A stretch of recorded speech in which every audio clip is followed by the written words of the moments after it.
Jeremia 22, alates salmis 2. Kuule Jehova sõna, Juuda kuningas, kes istud Taaveti aujärjel, sina ja su sulased ja su rahvas, kes tulete sisse neist väravaist.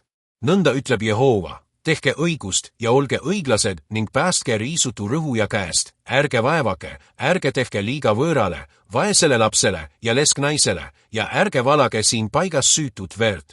Sest kui te tõesti teete selle sõna järgi, siis tulevad selle koja väravaist sisse kuningad, kes istuvad Taaveti aujärjele, vankreis ja hobuste seljas sõites, nemad ise, nende sulased ja rahvas. Aga kui te ei kuule neid sõnu, siis ma olen vandunud iseeneses, ütleb Jehova, et see koda muutub varemeiks. Sest Jehova ütleb Juuda kuningakoja kohta nõnda, sina oled mulle nagu Gilead, Liibanoni tipp. Aga ma teen sind tõesti kõrpeks, asustamata linnadeks. Ma pühitsen su kallale hävitajad, iga mehe ühes tööriistaga, need raiuvad maha su valitud seedrid ja viskavad tulle. Kui siis sellest linnast möödub palju rahvaid ja nad küsivad üksteiselt, miks on Jehova selle suure linnaga nõnda talitanud? Siis vastatakse, sellepärast, et nad hülgasid Jehova, oma jumala lepingu ja kummardasid teisi jumalaid ja teenisid neid. Ärge nutke surnu pärast ja ärge haletsege teda, vaid nutke parem selle pärast, kes läheb ära, sest tema ei tule enam tagasi ega saa näha oma sünnimaad.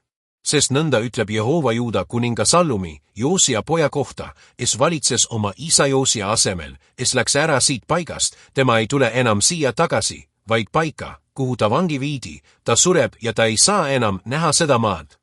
Hada sellele, kes ehitab oma koja ebaõiglusega ja oma ülakambrid ülekohtuga, kes paneb oma ligimese orjama palgata ega anna temale ta tasu, kes ütleb, ma ehitan enesele ruumika koja, avarad ülakambrid, raiudes aknad, vooderdades seedritega ja võõbates punase värviga. Kas sa selleks oled kuningas, et hoobelda seedritega? Eks sinu isagi söönud ja joonud, aga ometi ta tegi õigust ja oli õiglane. Siis oli tal hea põli. Ta mõistis õigust viletsale ja vaesele ja see oli siis hea. Eks see tähenda minu tundmist, ütleb Jehova.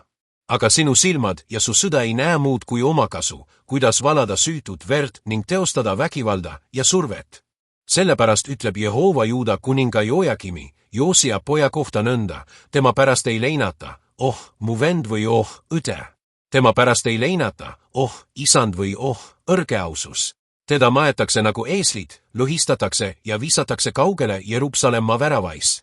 Mine üles Liibanonile ja hüüa, tõsta häält Baasanis. Ja hüüa Abarimist, sest kõik su armukesed on löödud puruks. Ma rääkisin sulle su heas põlves, aga sa vastasid. Ma ei taha kuulda. See on noorusest peale olnud su viis, et sa ei ole kuulanud mu häält. Tuul karjatab kõiki su karjaseid ja su armukesed lähevad vangi. Küll sa siis tunned häbi ja piinlikkust kõige oma kurjuse pärast.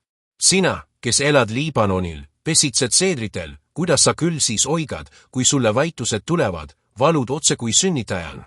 Nii tõesti, kui ma elan, ütleb Jehova, isegi kui Juuda kuningas Konja, Jojakimi poeg, oleks pitseri sõrmuseks mu paremas käes, siiski kisuksin ma sind sealt ära ja annaksin sind nende kätte, kes püüavad su hinge, ja nende kätte, kelle ees sa hirmu tunned, Paabeli kuninga Nebukadnetsari ja kaldealaste kätte.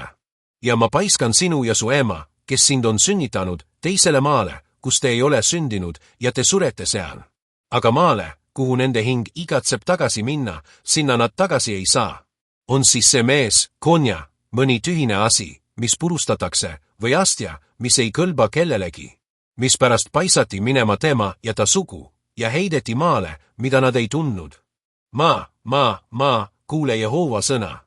Nõnda ütleb Jehova, pange kirja see mees kui lasteta, kui mees, kellel oma elupäevil ei ole õnne, sest mitte ühelgi tema soost ei õnnestu istuda Taaveti aujärjele ja jälle valitseda juudas.